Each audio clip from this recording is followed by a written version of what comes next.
Please enjoy this episode of Horror Movie Talk about David Lynch's masterpiece, Twin Peaks: Fire Walk with Me.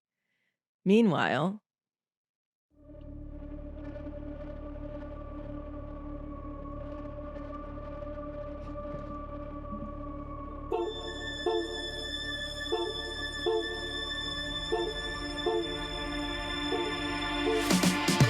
is this a metal thing? Yes.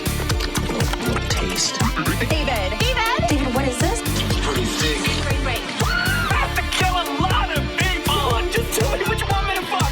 I have big tits and a tiny vagina. Oil me up, Daddy. I can't believe that Bryce prefers big tits. Mistletoe alert. This is butt country. This guy was a real jerk. How long can Hugo being pregnant? Chomp, chomp, chompa, chompa. Oh, you're such a dick, David. Okay, everybody, put on your corpse handling gloves. Ew. Hoodie Picasso. Horror. I don't know what just happened. I thought my computer was crashing.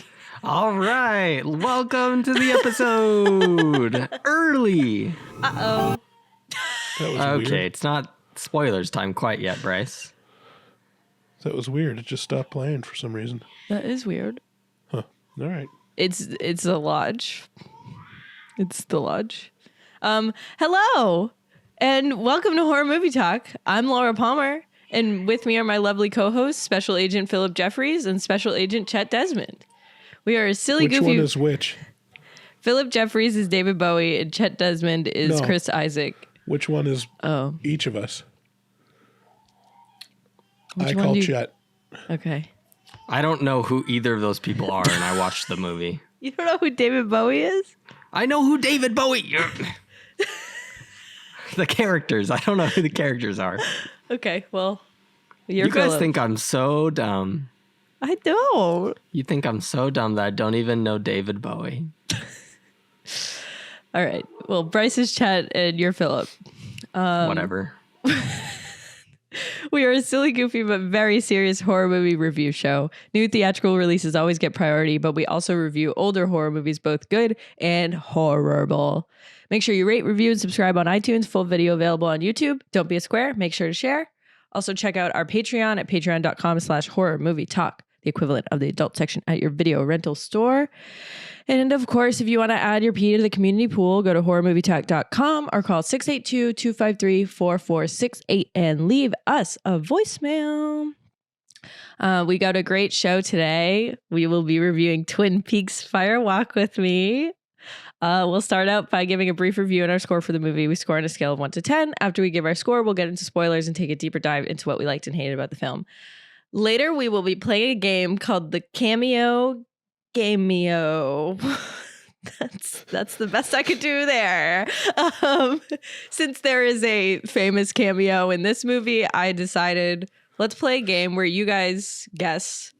Like I'll give you a screenshot of a movie, guess the actor or person in the movie, and guess what movie it is. So I think that'll be fun. Okay. Okay. I thought it was going to be a cameo, as in the app. website.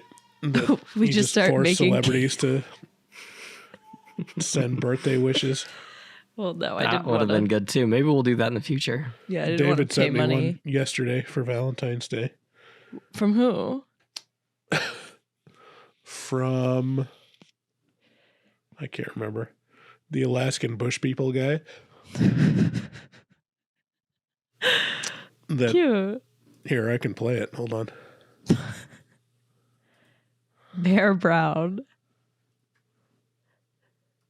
Hey Bryce, it's Bear Brown from Alaskan Bush People. Your secret admirer wanted to wish you a super awesome and extreme Valentine's Day. So I hope you have a super awesome, super extreme, and super awesome extreme Valentine's Day. I hear that you run a horror movie podcast called Horror Movie Talk. That's pretty awesome for sure. I've actually been working on a horror movie myself for too long. I hear you're a fan of the outdoors too and camping with your family. That's super awesome. Have an amazing, super extreme Valentine's Day, and God bless. Wow. Was your Valentine's amazing and super extreme? It was not amazing or super extreme, but it was pleasant. Oh, okay. But Sometimes pleasant I is guess best. David got a cameo from this guy from Carrie, and he was just over the moon. And then I was you know, he was just talking about how fantastic it was, and I was like, all right, sounds cool. He's like, well, you didn't get a cameo from Bear Brown. Like, nope.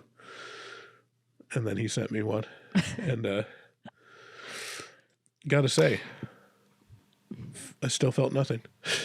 Yeah, quick story about Cameo before we move on. I years ago when I first started college, I was trying to make music, and I was having a lot of trouble getting off the ground. And so I ordered a Cameo from an artist that I liked, just like asking for encouragement and like tips and stuff. And it was the most disappointing $15 I've ever spent in my life, because the video was like him like walking out the door and then remembering that he had to like do a cameo that day. And so he's like, yeah, I'll be there in a second. Hold on, guys. Yeah. Okay. So, hey, I hear, you're struggling with this, and, anyway, just keep your head up, man. And then that was basically it. I was like, okay. Well, $15 apparently just gets you one word of encouragement. How much did it cost? Do you remember? Yeah, about $15. Yeah. Yeah, well, I mean, there you go. There you go. Okay. Let's get into the movie.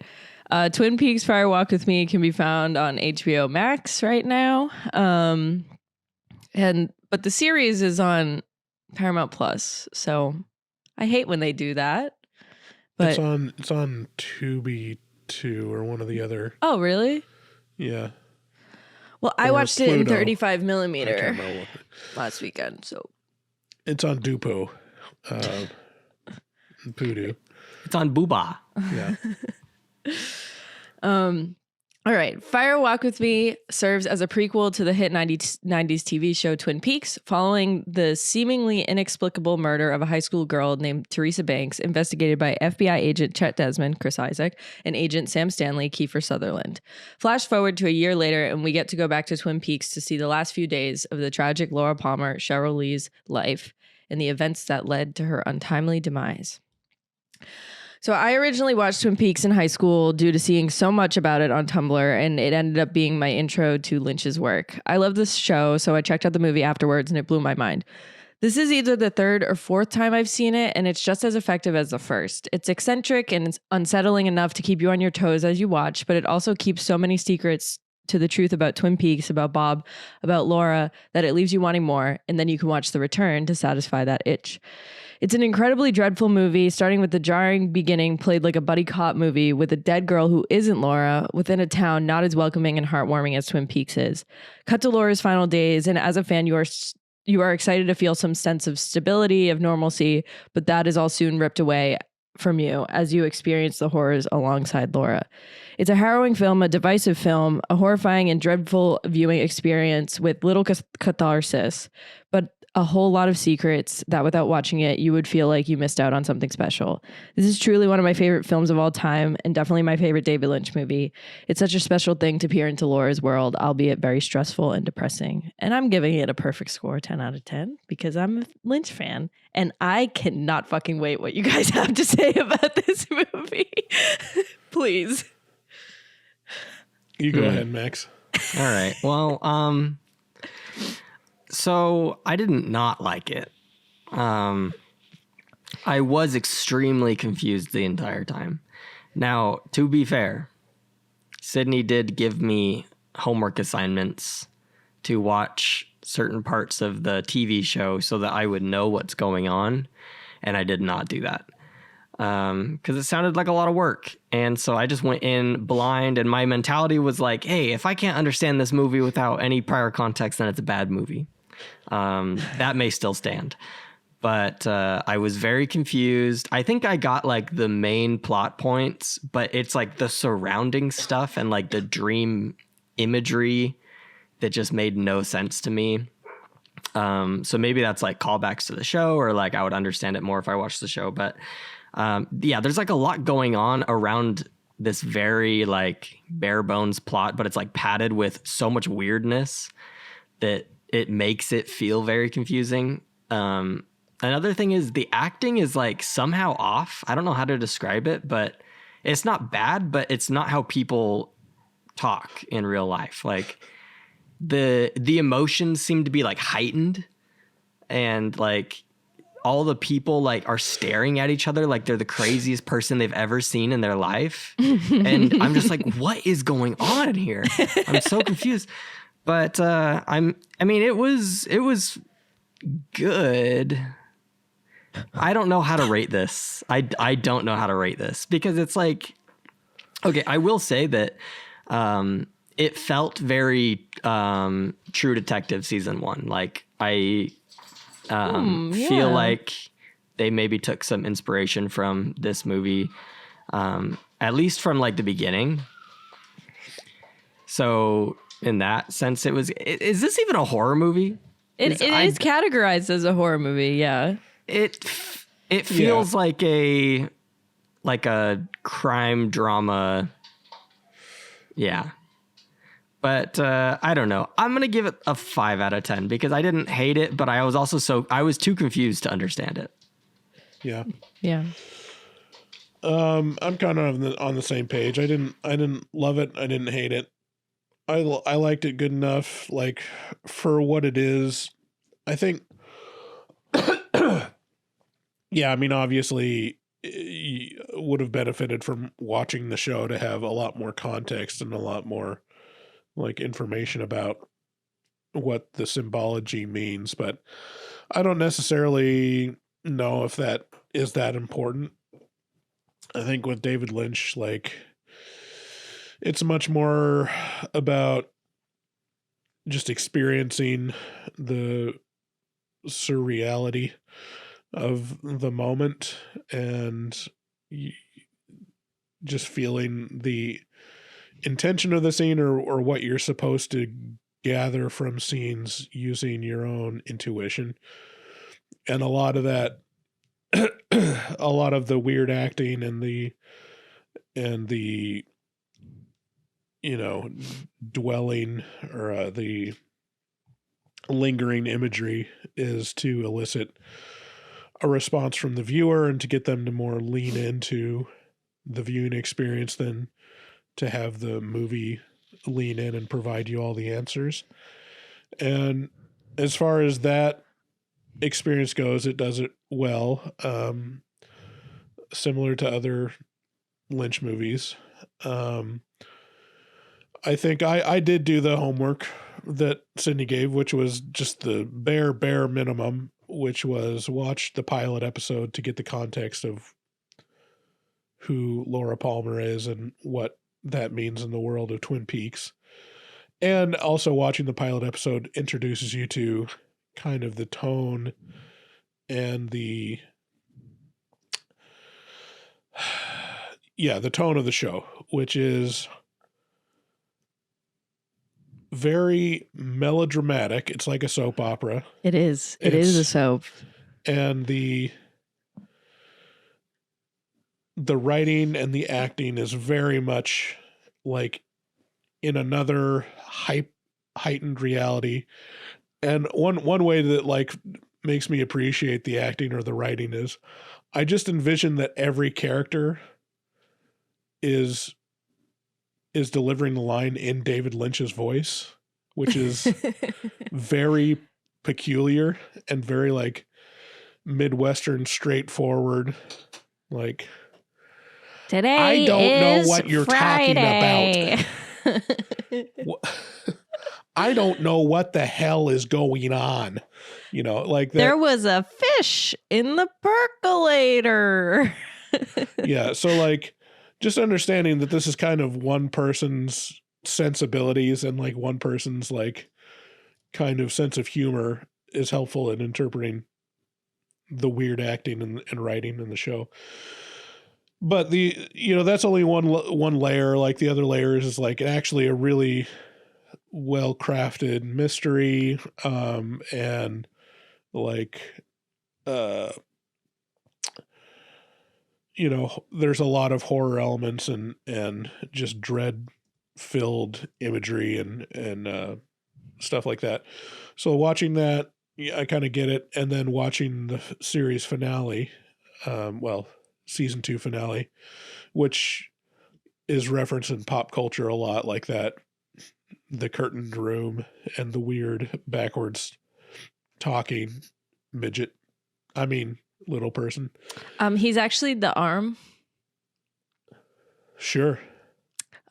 So there's the one-armed man, and the little person is the arm that he cut off. Okay. Yes. Well, that was not explained in those 2 episodes. No, but And then watching the movie is basically the backstory of Laura Palmer and all the, fucked up shit she was into that preceded her killing. Yeah. And, backstory around like all the supernatural demons that are out and about in Twin Peaks, apparently. Yeah. So, I had enough context. I found it okay. I wasn't bothered too much. It wasn't terrible. Laura Palmer is an interesting character. Sheryl Lee is really great in it. Like, she really great. Brings a lot to it and communicates a lot. So yeah, I'm probably in line with Max. It's a 5 out of 10 for me.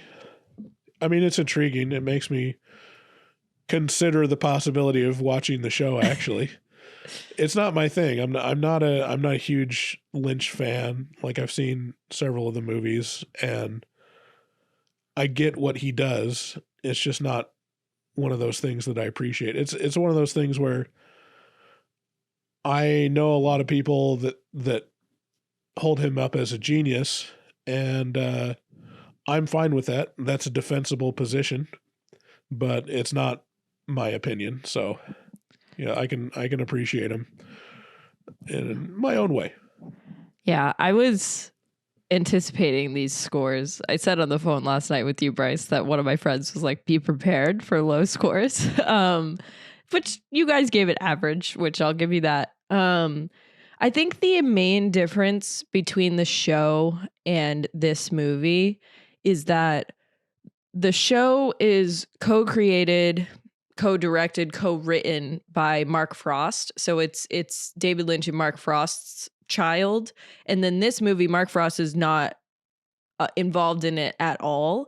And so I think that from what I've read about the show and learned about the show and the movie, that all of the actual real life stuff that happens in the show and like politics and drama and stuff like that, that's Mark Frost's side of it, and all the surreal stuff and dream stuff is all David Lynch's side of it. So this movie was always going to be fucked up because David Lynch wants to make a fucked up movie that doesn't make a lot of sense without the context of knowing Lynch and knowing the weird parts of the show, and there isn't going to be anything coherent, quote unquote coherent in this movie because Mark Frost was not involved in it.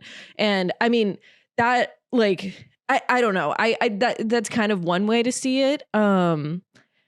But as a lifelong Twin Peaks fan and David Lynch fan, he's my number one.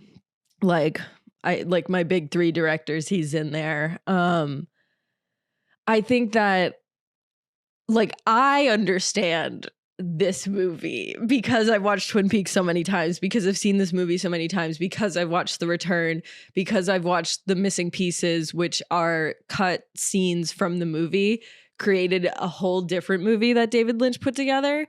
So it's all the scenes that are cut from Fire Walk With Me into a 90-minute movie that accompanies this. So I watched that for the first time this week, which adds more context. It's all it's a whole it's when you read a book series, you need to, gather it all.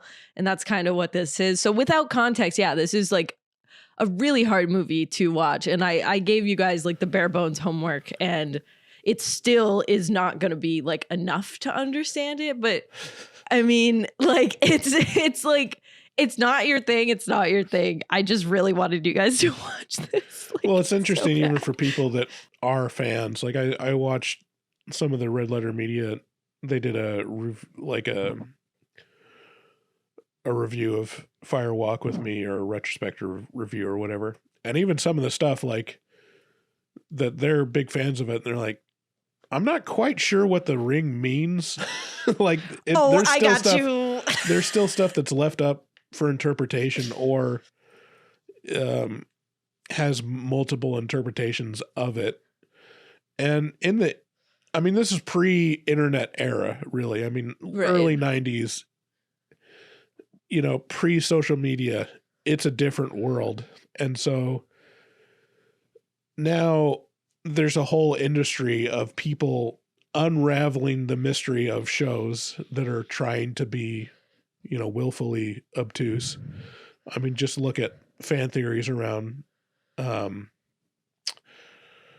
what's it called? Not Succession. The show that I just watched. Severance. Yeah.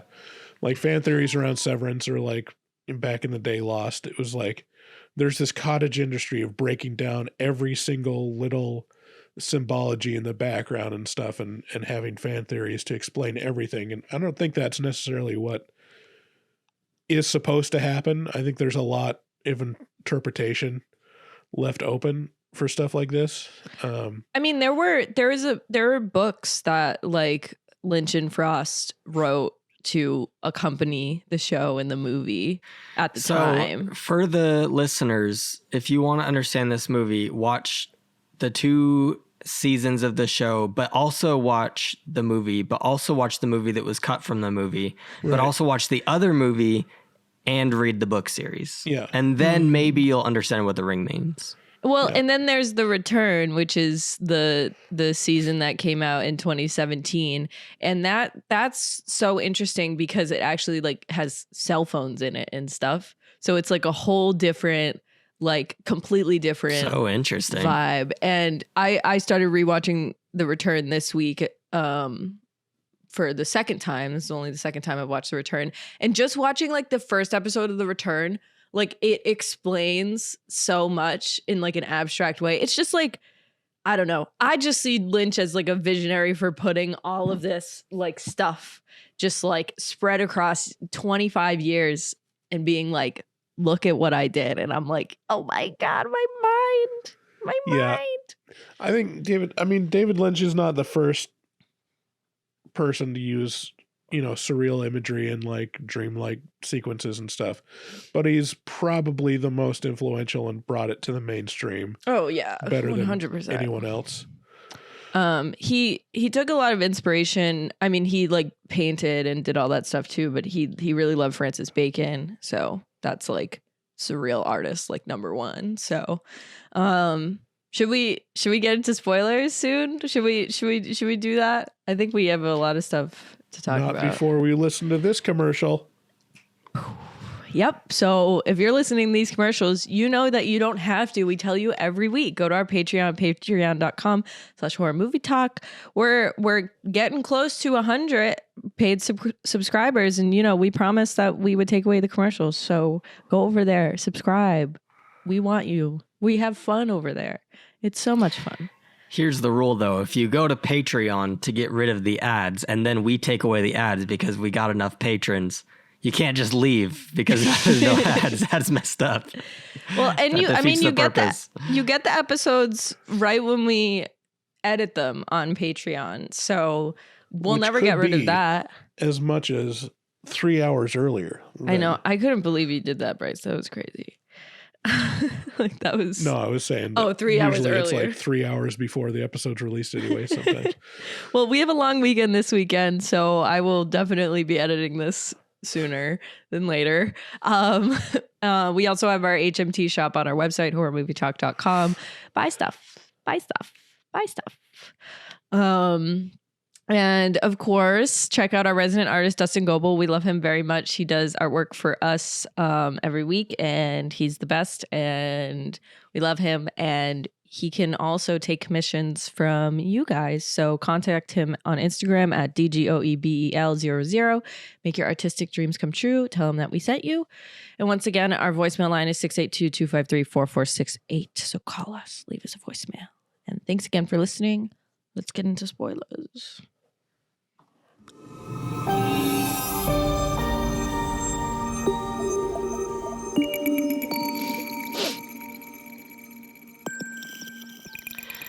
So here's the biggest spoiler of them all. HMT almost ended this week. Yeah, it didn't. We had a rough day.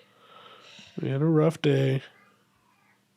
But it's all smoothed over. And if you want to hear more about it, listen to the Afterpod. Yeah, we'll probably talk about it there.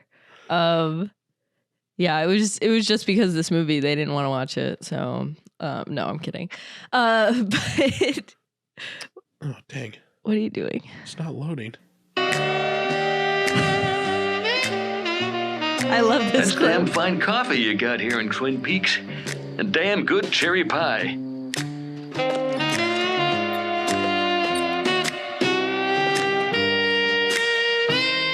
Brilliant. I have absolutely no idea what's going on. Yep. That's the best. Yeah, so I do want to say I watched this last Sunday, so I went into the script and made sure I put things in order in the beats to hit, but I didn't want to watch it again because I already had watched it on Sunday. So I might be a little bit iffy on the plot, but it's kind of crazy, so I think that's well. If you're iffy on the plot, then I'm gonna be absolutely no help. Should we go beat by beat, or should I just answer your questions? Because I feel like I want to just answer your questions. Honestly, We don't have maybe to give go an beat by beat. overview. We can kind of give talk about the film in sections, though. I mean, yeah. there's definite sections. I mean, the first 30 minutes is pretty detached from the next hour and a half. I don't even know why they put that in the movie. No, I love that because it reminds me of Chungking Express. Have you ever seen that? No. So You should have Chungking, given it to us for homework. so Chungking Express is a Wong Kar-wai movie. He did In the Mood for Love. That's his most famous. But Chungking Express is a love story, and the first 30 minutes of it is about this guy who lost the love of his life, and he's explaining that and his life now and what he's gonna do. And then there's a hard stop to that, and then the rest the following hour or more of the movie is about completely different people, and you don't see that guy again. So that reminds me of this. So if you want to understand the first 30 minutes of this movie, go watch Chungking Express. It gives you all you need to know. Even I kind of gathered a lot of what the first 30 minutes of this was to subvert expectations and to comment on the Twin Peaks show. Yeah, David Lynch, I feel like he just wanted to be oh yeah, you want to see Dale Cooper and Gordon Cole, and you want to see all of our favorite characters. You want to see Harry. You want to see everyone from Twin Peaks. Well, how about I give you? Fuck you. Yeah, how about I give you 2 FBI agents you've never seen before in a town you've never been before that is the complete opposite of Twin Peaks. It's a crazy place. Everyone's mean. Everyone's awful. There's weird shit going on. But the point of that is that Teresa Banks, her murder sets off this whole FBI investigation because they talk about it in Twin Peaks. They talk about how Teresa Banks was murdered and she had a letter under her finger and what that means. And once you get further into the series of Twin Peaks, you find out that Laura had a letter underneath her fingernail, and then that leads them to figure out who the killer was. My favorite part is when the lady in the red dress comes dancing out, and then they give a full-on interpretation of what it means. It's is my mother's sister's girl. They're oh, well, and then the FBI agents break down an online fan theory of what each piece of the imagery means. Which is so funny because it's like, why didn't Gordon Cole just tell them what the town was going to be like? No, we have to put in some weird fucking lady where like, and Kiefer Sutherland is like, what does that mean? And Chet Desmond is like, I know. Let me tell you. And it's so funny. Yeah, because Cooper or whatever his name is David Lynch. He's played by that's Gordon Cole. Gordon Cole. So like, yeah, it's the whole point of it is like, yes, this is what you're supposed to do with this movie is to look at all the imagery and try to figure out what David Lynch is trying to tell you. Right. And then they're like, what about the blue rose? And they're like, I don't know. Huh. Well, I guess we'll figure it out, which is kind of the feeling of watching a David Lynch movie. You get most of it and you're like, well, what did that mean? Like, huh. I don't know. Well, okay, I'll tell you that in the series, there's a Project Blue Book that Major Briggs is like a part of, and it's kind of about aliens. Like the whole crux of it is like there are aliens or other entities like happening in Twin Peaks in the woods, and there's been like an ongoing like federal investigation. The army's involved, like the armed forces are involved, the military, whatever. And so it's like Project Blue Book and Blue Rose are the same thing kind of. And so the Blue Rose is just like Kiefer Sutherland doesn't have the clearance to be able to know what that is, but Chet Desmond does. But Chet Desmond's like kind of an asshole. Like he's not like our beloved Dale Cooper, Kyle MacLachlan, who is a sweetie baby, like pure soul. Like Chet Desmond is like the opposite of him. He's like, I'm gonna solve this case and I'm gonna be mean to everyone about it. And I don't know, I like that. Just playing a bunch of wicked games. Can I give like what I thought this movie was about, and you can tell me if I'm wrong? Sure. Yeah. Okay, so Laura is addicted to. Well, okay, hold on. Laura is being sexually abused by her father. True. And to cope with this, false. It's not her father. It's her father possessed by Robert Flagg from The Stand. Yeah, I didn't get that. Or Randall Flagg from The Stand. Okay. So to cope with this, she gets into drugs, and to pay for the drugs, she gets into prostitution. Do I have that kind of right? Yeah. For the most part, that's, yeah. And, okay, and her father killed the first girl, Teresa, right? Yes. Because she was a prostitute, and tried to hook him up with his daughter, who's also a prostitute. Yeah, and he was like, ew, icky. No, I only like to do that in the privacy of my own home. Yeah, but so he like is hooking up with Teresa because she looks like Laura, which is so nasty. He does say that in the movie. And he was like, oh, I want to like, you know, have like a threesome or whatever, like he says to her. And then he shows up and he sees that Laura is also a prostitute, and he obviously freaks out because that's his daughter, and I guess he didn't know that she was doing that, obviously. No one gets to have sex with my daughter but me. Yeah, like, okay. So, yeah, he freaks out, and then he kills Teresa after that. I think he comes back later that day or something, mm-hmm. And that he kills her because he's like, how could you do that? So the one thing you can shed light on for me is the timeline. So her dad, or what's his name, Leroy or Leland. So Leland has his own issues with prostitution. So he's going out and he's seeing a hooker that just so happens to look like his daughter. And she's also a 17-year-old girl. And yeah, they're all 17-year-old girls. Yeah. And then there's a point where, you know, he sets up a threesome and he realizes like one of them is his daughter, and he is horrified and leaves. So I'm assuming that's before he was possessed with Randall Flagg. No. So Laura says in the movie, he's been doing this to me since I was 12. he's been okay. And the return, like the third season of the show gets more into like the actual timeline of it. But like he's been him and his wife, Sarah, Leland's wife, and Laura's mother, they have both been affected by Bob or the entities of the Black Lodge, which is the place with the curtains. They've both been. There's demons in this movie? Well, you know when you see the other guy that's in Laura's room and he's like raping her and then it turns into her dad? He's the guy that's dressed like Jay Leno? Yeah, with the Canadian tuxedo. That's...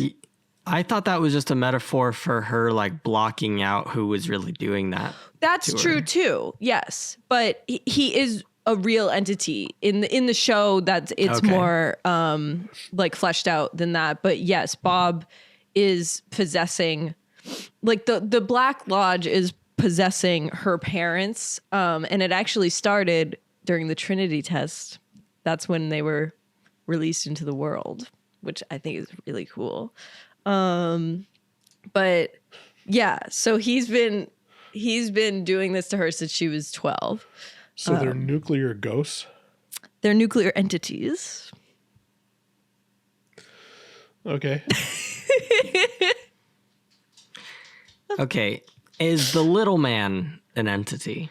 Yeah. So I don't even think the man with one arm is in this movie. I forget. Oh yeah, he is. He's the one that tells when he's in the car and Leland and Laura are in the car and he's like pointing and screaming and you can barely hear what he says, but he goes, "It's your father. Your father is the one doing that to you." And then they like pull off into a gas station and like Laura's like realizing like, "Oh my God, it's been my dad the whole time. Like I had no idea." So that's the one-armed man. His name is Mike. And he has one arm because he used to be Bob's sidekick in like evil and doing all evil stuff. But he realized like he was, being possessed and he realized that it was just too evil and he didn't like want to be a part of it anymore. And the only way that he could get the evil out of him was to cut his arm off for some reason. And so the arm is the little person in the lodge and the arm is evil.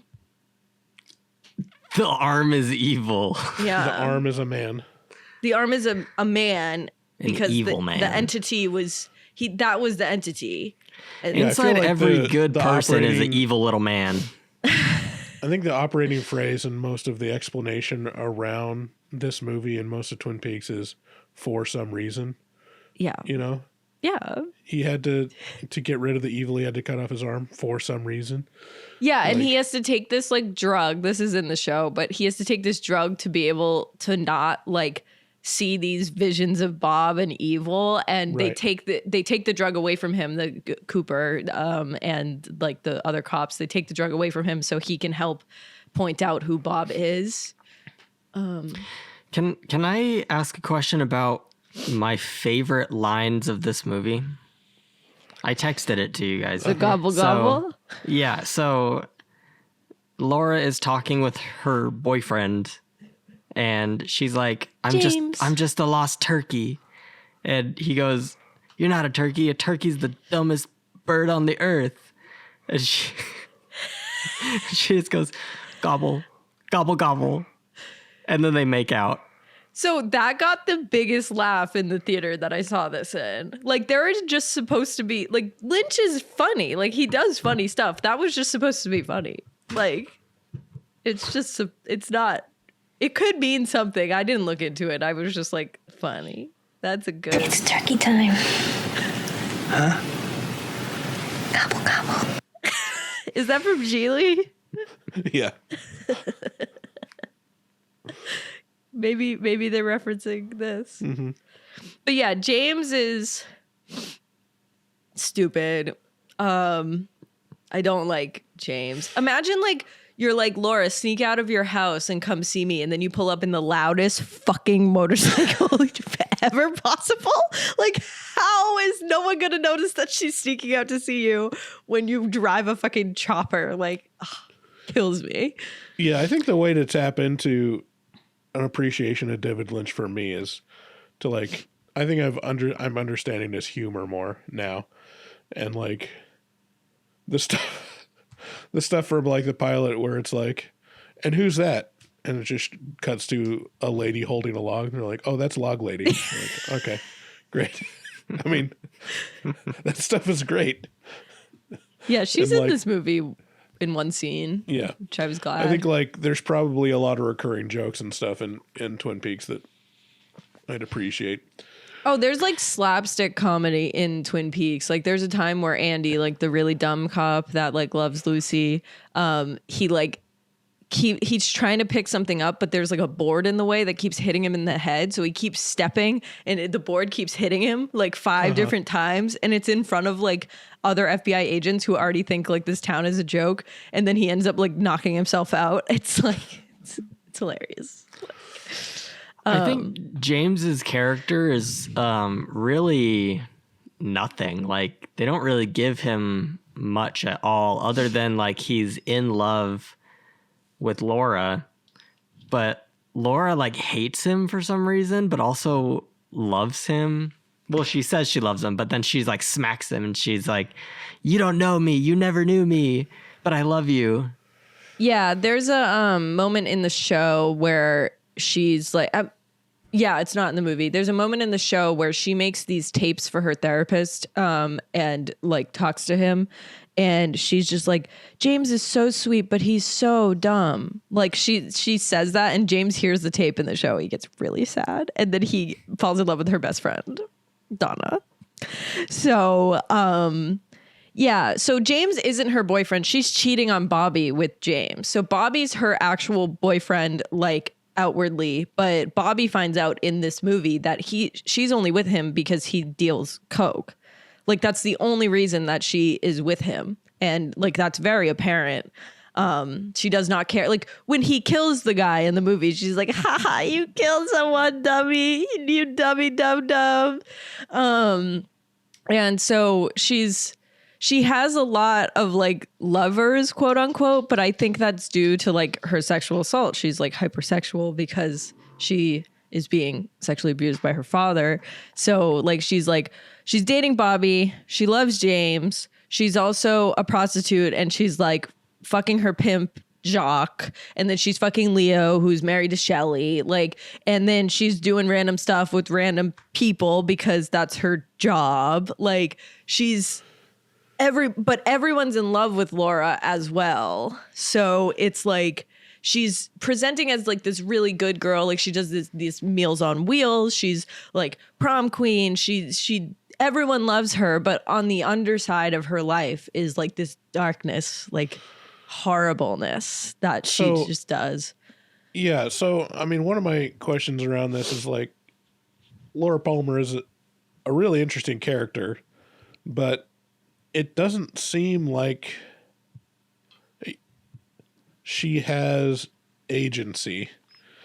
And like what my takeaway was, like with a lot of the characters, whenever you're talking about possession and supernatural forces, it's hard to draw the line between when they're making their own choices and when they're being controlled by another entity. And it made me feel like Laura was being compelled by these other entities or by Bob or by, whatever, because and a lot of the stuff in the, from the episodes that I watched seemed like, they're kind of harvesting these, young girls to take them into the other world. Mm-hmm. And they're kind of being, mind controlled. And so it's hard to draw the line of where is this Laura Palmer being an addict versus Laura like deciding to, go down the path of selling her body versus being compelled because of these supernatural forces are toying with her and playing with her. Because she seems conflicted the whole time and she seems like terrified that this stuff is happening to her. But I don't understand where the line is of like how much of this is happening to her and how much of this is her own choices that she's getting trapped by. Well, yeah. So the entire, I think there's a line in the movie about it, but Bob is trying to take Laura and possess her so she can do his killing for him. Like he's possessing Leland, but Laura is the most pure of heart person that these entities have ever met. So they want to possess her because like how much like better could you get as like an evil demon? Like you want to possess the best person there. So she is truly a pure person who has a lot of light inside of her, but it's been diminished because she's been sexually abused by this demon for years and years.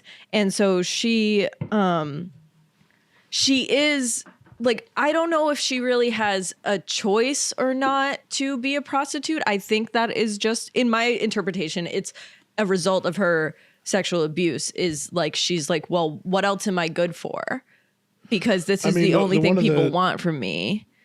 I mean, one of the symbols that, you know, again, like the green ring thing, which is like, in this dream, she's told, like, don't take the ring. Like, right. Whatever you do, don't take the ring. And then she has a dream where the ring just appears in her hand. You know, and she like... You have to put the ring on for it to be, like, effective. So if you have the ring on, are you possessed? If you have the ring on, the lodge can take you. Take you? Take you where? To the lodge? To this place. The curtain What do they place. do there? That's the lodge. You get stuck. You get like, so you didn't watch the last episode, but Bryce did, and Dale gets stuck in the lodge because, I mean, not because he takes the ring, but if like that. So the ring is kind of confusing. So Teresa What is has the lodge? The Can you lodge is explain the the red lodge? curtain place. No, I know that, but what is it? So It's the lodge. It's the place where all of the evil entities like reside and evil doppelgangers reside, and they want to pull you in there and keep you in there so they can take your, like, they can throw your doppelganger out into the world and have them wreak havoc. So it's like the Great Wolf Lodge. Yeah. It takes your soul. I just liked how you first explained it. I was like, what do you do at the lodge? And you're like, you get stuck at the lodge. Yeah, like, I mean, that's like kind of what it is. Like, you can go into the lodge in dreams and you won't be stuck there, but there's a place where the lodge is in the woods where if you go in that way and you're pure of heart or you're pure evil, you can stay there and get stuck there. But if you're not, so this has to do with why Chet disappears. So Chet finds the ring, he puts it on, and he disappears and he's never in the lodge because he's not pure of heart. He doesn't have pure intentions going into the lodge, whether it be pure evil or pure love. Who's like Chet? Chet is the FBI agent at the beginning. That's not Kiefer Sutherland. Oh, He's Chris Isaak. Yeah. Okay.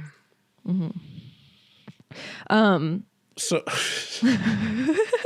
this feels like this explanation is based on theory alone. It's not. I promise you that I'm trying to be as accurate as possible.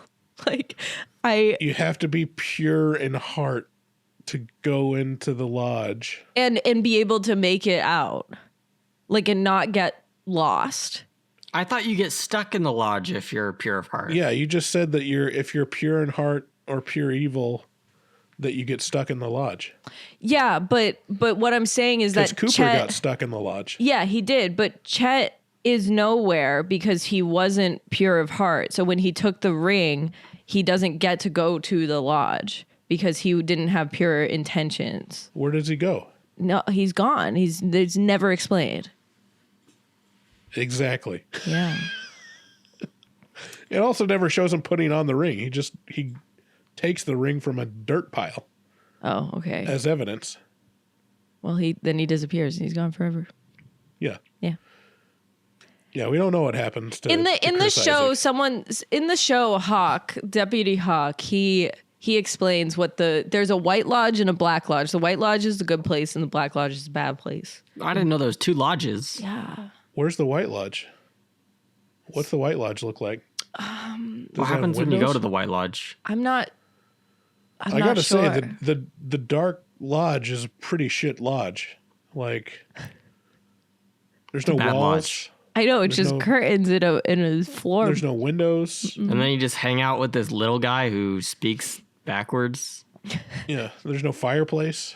There's nothing. You got Do you statues. get to like hang out? Like, is it fun at the lodge? Do you eventually learn to love the lodge? No, Are there water slides? Cooper gets stuck in the lodge for 25 years. Like 25 years? Yeah. He's in there for 25 years because when the return happens, he's still in the fucking lodge. Like, it opens and it's Cooper just still there. And he's like, ugh. So, I mean, I saw the lodge, which is a bizarre thing to call a curtain room. Why don't they just call it the red curtain room? I don't know.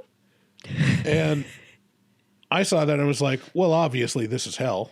And the little guy is, you know, a representation of Satan, or Bob is, or whoever.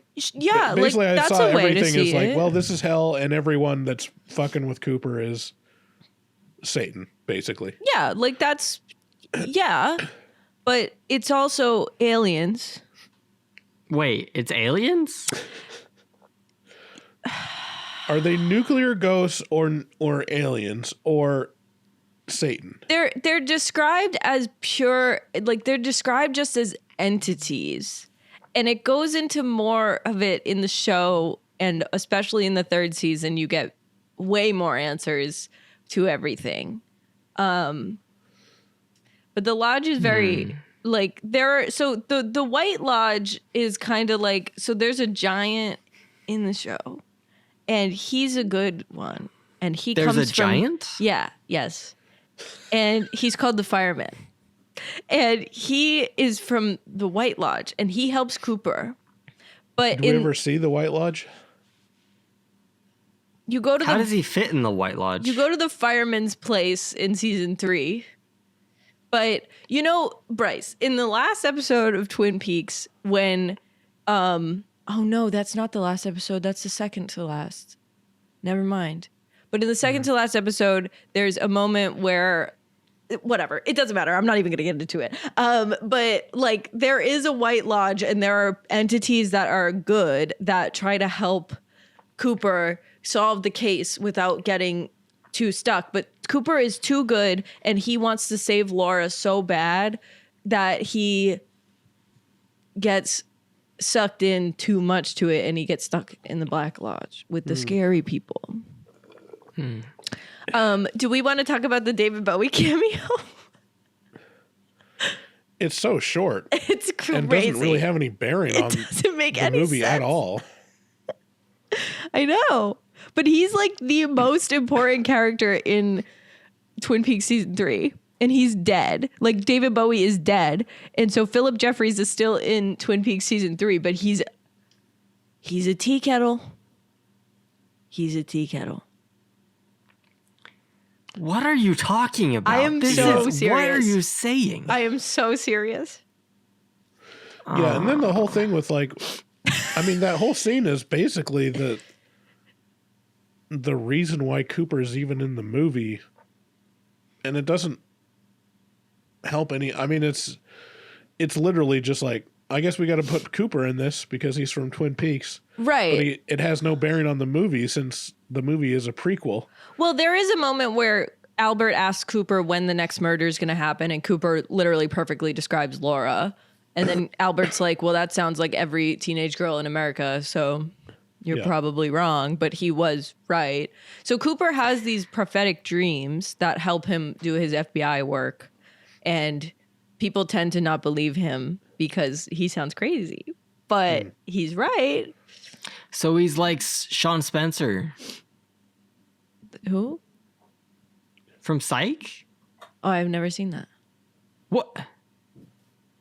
Okay, if you watch all 6 seasons of Psych, you'll understand this movie better. Yeah. So watch that first. Okay. And then the Twin Peaks series. Why was that guy deaf?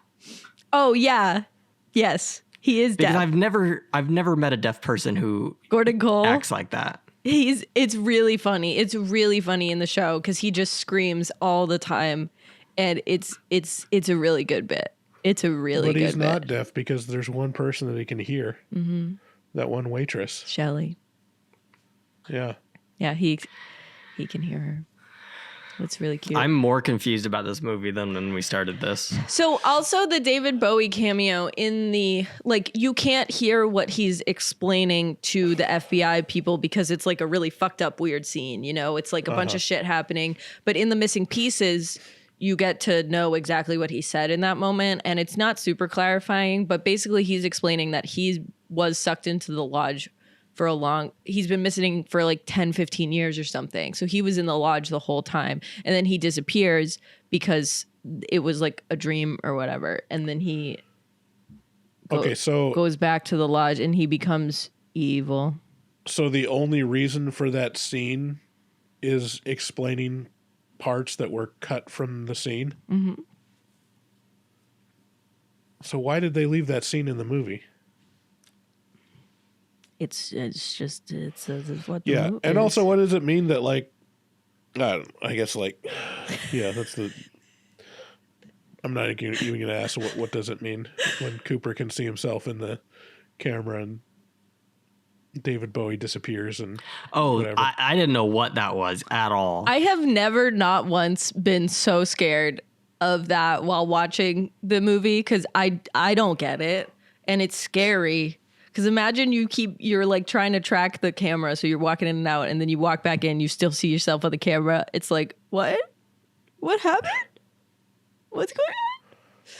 I don't know. I think the like scariest part of this movie is the scene where, you know, Donna tags along with Laura to like prostitution time and Laura's like, no, don't come, you're like a very sweet person and you're not like me and I don't want you to be like me, but Donna comes anyways and Laura's like, okay, you better buck up and get ready for what this night's gonna be. And when they're in the club and the music's so loud and it has captions for what everyone's saying and there's like flashing lights and it's just so like it's so destabilizing to watch that scene. Like that's one of the scariest scenes. But Jacques says I'm as blank as a fart in that scene, and I think that's funny. I've never seen the appeal to like a club atmosphere. Like the music is so loud that no one can hear each other and they're all yelling, but the music is also not good. It's just like rhythmic and everyone's like dancing, but not like fun dancing, just kind of like going like this. Yeah. And then they do cocaine. It's supposed to be like off kilter. It's not like a regular well, he's talking club. about it in general, in actual real life. Why do clubs exist? I like dancing and I don't like talking. If I'm at a club, I want to dance, and you just dance and then you go home. The answer is to rub genitals together through jeans. Like that's Durfing. It's derfing. That's the whole purpose of clubs, is to derf. Yeah. And I also do not see the appeal. But I'm the same way with bars, because you just explained bars as well. It's like everything's too loud. You can't hear shit. You can't have a conversation.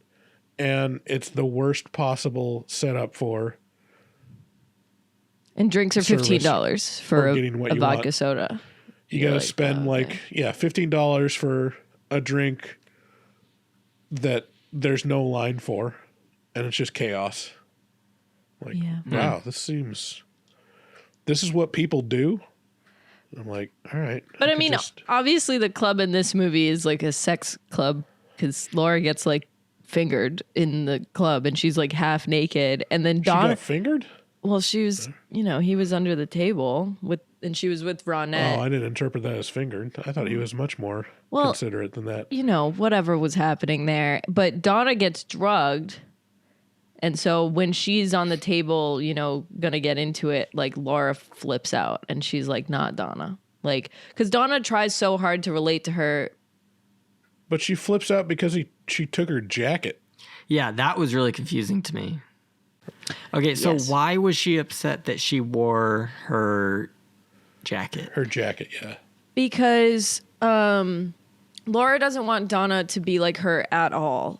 And Donna is really trying to relate to her best friend. And so she wants to like do all this like crazy shit that Laura's doing. But Laura's like, no, you can't go down the path of me. Like Laura knows what she's doing is bad. Like she's like, no, you can't be a prostitute. You can't be a cokehead. You can't drink. You can't be a drunk. Like you can't do any of these things. And so when Donna takes the jacket, that's like symbolizing Donna wanting to be like Laura, and Laura's like, no, cannot happen. Like, that's how I interpreted it.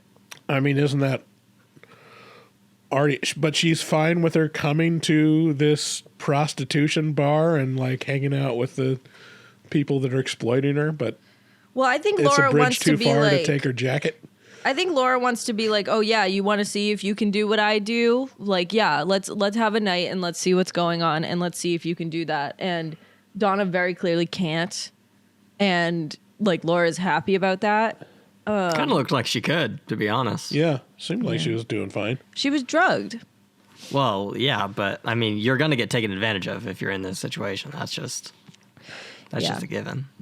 But also, going towards the end of the movie, Laura's murder is so awful. Like, it is so fucking brutal. Like, when I saw this in theaters, I was in the bathroom and there was a girl waiting in line and she was crying. And I had a Laura Palmer shirt on that I bought in high school because I've been cool forever. And she was like, oh, how long have you watched Twin Peaks? And I was like, oh, I think I first watched it like 8 or 9 years ago, and I've seen it a bunch of times. I've seen this movie before. I just wanted to see it in theaters because this is such a rare experience.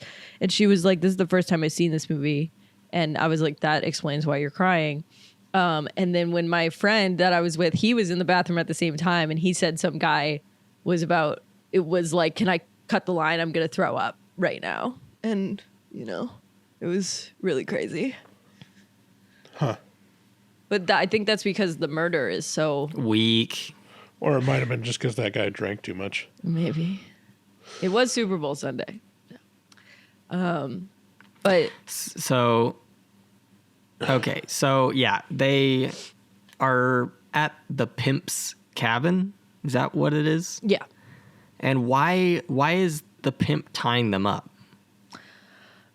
So the pimp is Jacques, but I think Leo was tying them up. And Leo is just so Leo is the guy that gets the coke from Canada and gives it to the high schoolers to sell. So he gives the coke to Bobby to sell.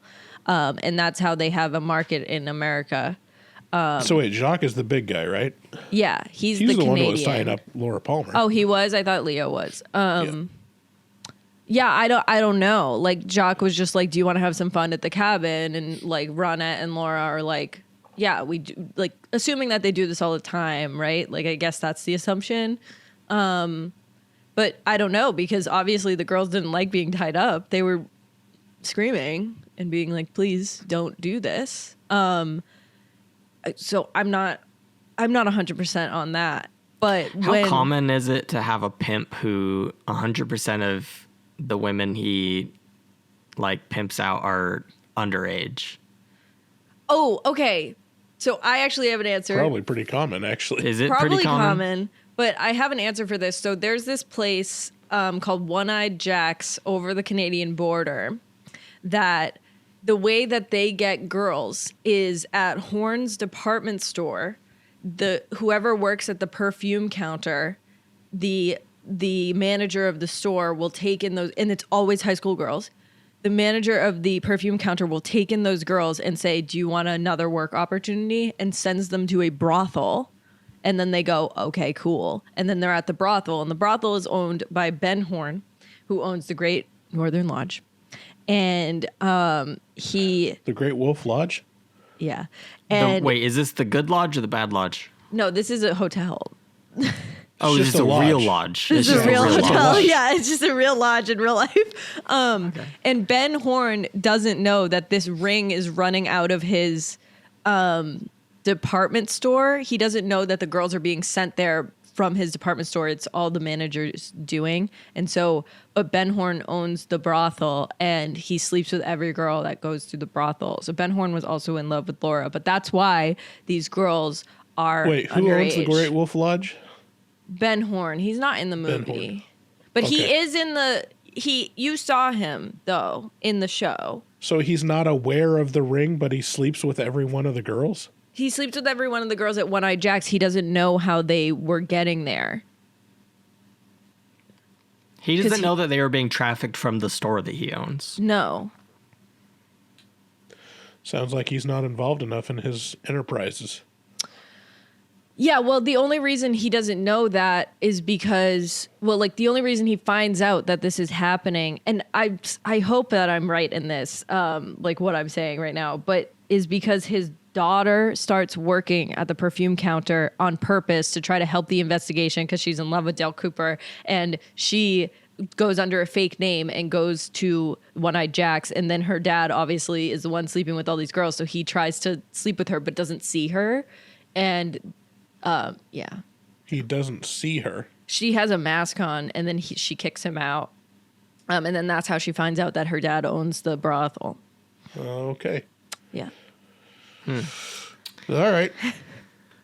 Well, that's the movie. There it is. I highly Does everyone recommend the show. understand I highly recommend the show as a precursor. And The Return, honestly, I think is...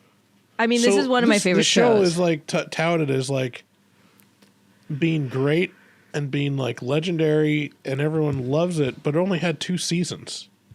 Yeah, but there's So- like 30 episodes. I mean, I know it's in not the that. 90s, that was normal. Well, yeah. So the CBS where it ran on, they pressured Lynch and Frost to reveal the killer, and Lynch never wanted to reveal the killer. And so once he revealed the killer, he took a step back from him, and Frost took a step back from the show. And so there's like 10 episodes where David Lynch is like not involved at all. And then he comes back to do the finale, and that's why he didn't want to do the show anymore. So that's why there's only 2 seasons, because the network pressured him. And then he was like, well, I'm going to make a movie and do what I want. So he did this a year after the show ended. And then he did him and Frost did The Return because they were like, why not? And apparently they were looking through clips of the show, and in the show, in the last episode, Laura says, I'll see you again in 25 years. And then 25 years later, that's how the show starts, with that scene of her saying, I'll see you again in 25 years. Well, I got to say, like, in terms of scares and just like being frightened, the last episode of the show is way better than anything in the movie. Like, that was it's really scary. terrifying. Like, seeing Laura Palmer like scream from the couch and run up to the camera is like, holy That's her shit. doppelganger, actually. Of course. Yeah, let's talk about doppelgangers. Yeah, so you know they're doppelgangers because they have the really blue eyes. Okay. Yeah. So Dale Cooper's doppelganger is the one that got out of the lodge, obviously. Okay. Obviously. Obviously. But not his doppelganger. It was actually Bob. No. So why Bob- did he see Bob in the mirror? Bob like rules over all of the doppelgangers. He's like within all of the doppelgangers. You know, I don't it's know. almost as if like they didn't know what it was, and then people are like filling in the blanks. Well, that's the thing, is like David Lynch never explains his work. He said the way he explains his work is he goes like, it's whatever you feel while you're watching it. It's Exactly. Not and that's I like my that. point. And so I like like when that. all the internet theories are like, well, this is what it is. Here, I'll explain it to you. It's like, no, that's not Lynch's intention for it to be explainable. Yes, that. And I also think that like every time I've watched Twin Peaks and this movie and The Return, like I take different things away from it. And I really like that. I like how like I can watch something and then 2 years later I can watch it again and be like, wow, I didn't notice this before. Like this is so interesting. And like it's however you want to interpret it. Like, there's an interview that David Lynch did where he's like, Eraserhead is my most spiritual film. And they're like, elaborate on that. And he says, no. Right. Like, facts. Like, yeah, you don't need to explain it. I don't know. Yeah. So, who would like this movie? Well, obviously fans of Twin Peaks and David Lynch. I don't think it, like, you know, Max, you watched it without the context of the show, and Bryce, you had little context about the show, so I think it's difficult to watch this as just a standalone film. You really can't do that. Should I read the books before watching the show? No, you should watch the show first. Okay. Well, you should watch the YouTube interviews before reading the books, but after watching the shows. First, you have to read the autobiography of David Lynch. Yeah. Yeah, do we... All right, are we done? Do you want to get into the game? Sure. Yeah, I think I'm ready. Yeah, I think the obvious thing is this movie is for Twin Peaks fans. Yeah. All right, let's All move right, on. can you guys see it? Cameo the Gameo. The cameo Yay. game. How are we buzzing in? Okay, so I explained it already. I'll explain it again. So I'm going to give you a still from a movie, and you're going to tell me who the actor or person is in the movie and what movie it's from. You get a point for each. You don't have to do both. So if, like, Bryce, you get the person, like Max, you can buzz in and get the name of the movie, and you'll both get a point. But I just say your name, I guess. Okay. Ready? Max. Max. This is Scorsese in After Hours. Damn. Yeah, it's Martin Scorsese in After Hours. Hell yeah. How did you Holy get that? shit. It turns out that my acting skills are so much better than you guys thought, because you all thought I've been stupid this whole time. I'm not stupid, Bryce. I know movies. You know After Hours? Yeah. That's nuts. Okay. All right.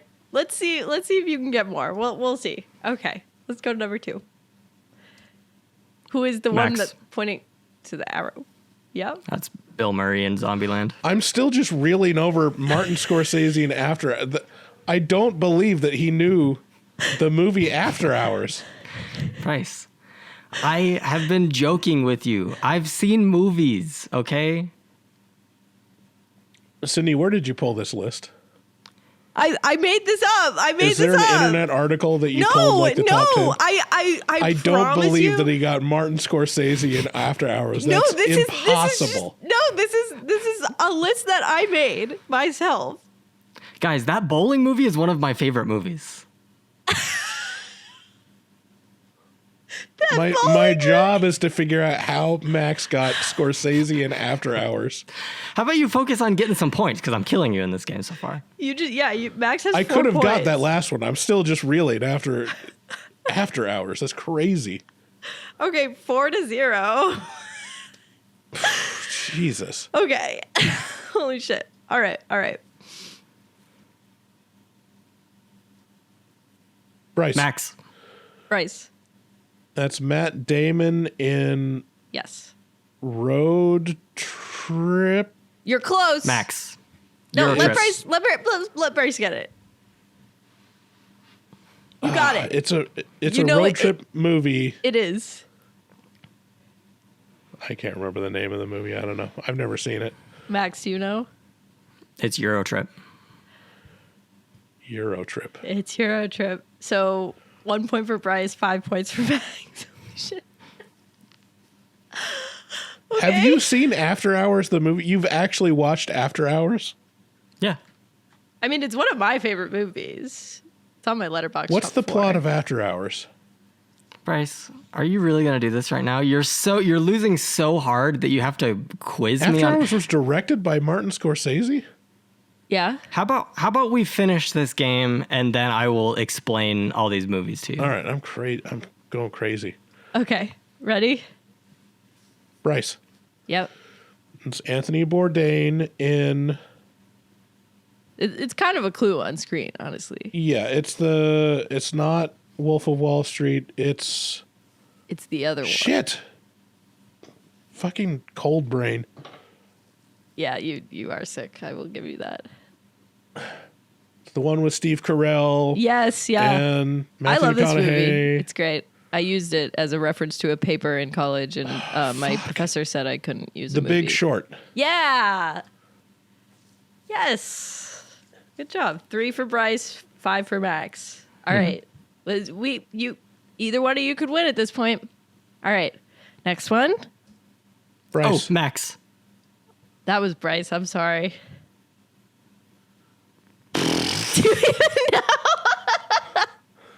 That is... Okay, I know who this is. I'm gonna die. I don't know. Max, you want to steal? This is Buster Keaton in Sunset Boulevard. Holy shit. There's no way. There's no way. There's no way. Okay. Did you think that you just tailor-made this game for Bryce and I was just going to give it to him? I mean, I thought that Bryce was going to do better than he is. Guys, I didn't expect you to be doing I this told good. you I took acting lessons as a child. You Hold did tell on. us that. Is there a link? There's no link. I didn't send you guys a link. This is... My worldview is getting changed. I could have gotten Buster Keaton. I could have gotten Buster Keaton. You could have. I thought you were going I to. would have never gotten Sunset Boulevard. Okay. All right. We're going to go to the next one. It's 7-3. Max. Bryce. Max was first. That's obviously Carrie Fisher, and that is from Scream 3. Wow. Sydney, where did you get this list? I made this fucking Where game up. Where did you pull the information from? I made this game up. I went to a bunch of different articles. There is no one place that I got all these from, and they're from movies that I also like. So I promise you that Max is not like, I don't know. You're a Scream 3 fan?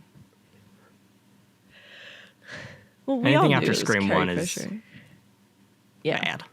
I'm reeling. I'm Max is cheating, and I don't know how. I'm not cheating, to I don't know believe what's going on. I don't know what's going on. that he knew Buster Keaton and Hold on. You think so low of me that you would jump to me cheating before me actually just having watched a few movies that are popular?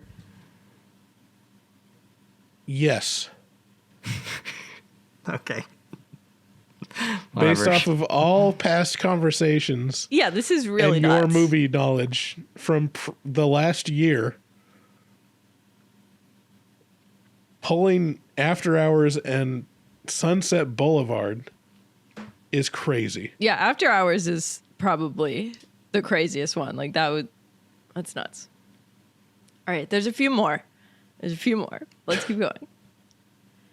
Who is Max. that? Oh shoot. I was on This the wrong tab. is from Fear and Loathing. And Yeah. that is I know Hunter this. Thompson. Yeah, he does a cameo in. That's okay. Are you guys trolling me? Bryce, No, Sydney? I and just Max, did I'm you not. do these. Jeez. I'm not. This is fucking insane. Are you fucking kidding? All right, hold on. Before you move to the next one, What? I've just got to... I just have to... Okay. All right, let's keep going. I mean, it just seems like Max has been lying to us the whole time about his movie knowledge. Okay, we'll investigate this later. Bryce. Max. Bryce. That's Orson Welles. And I have no idea. If Max knows this movie, I'm going to flip my shit. I do know this movie because we just talked about it and I was just telling you how much I hate this movie.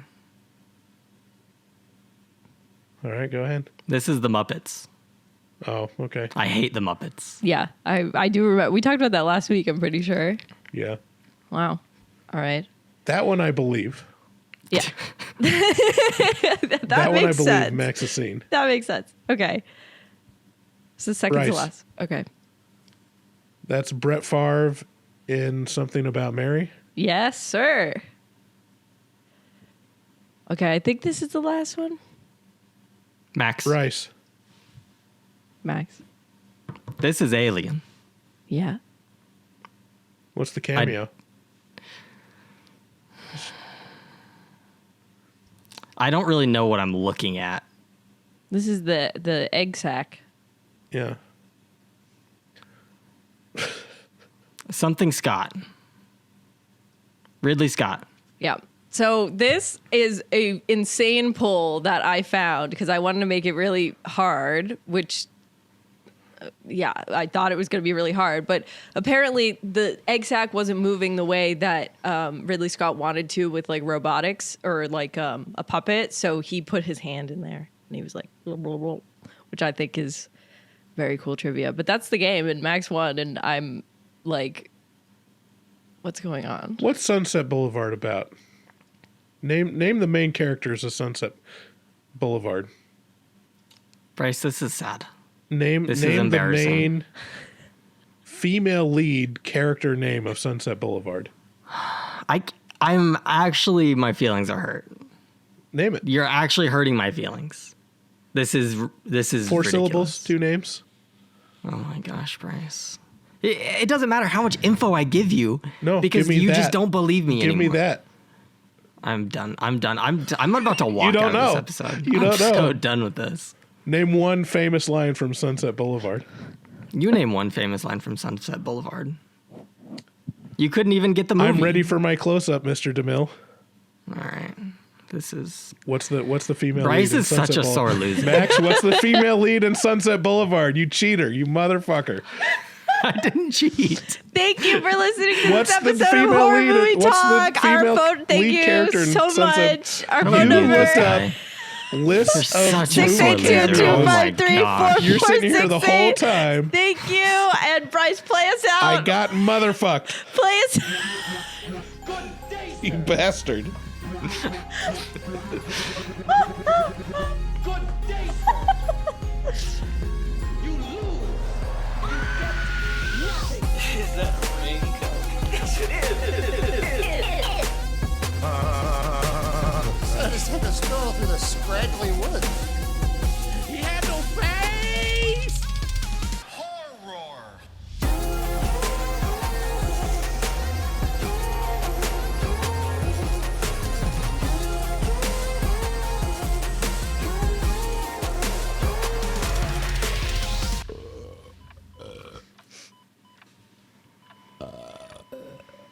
Wow, that didn't sound good.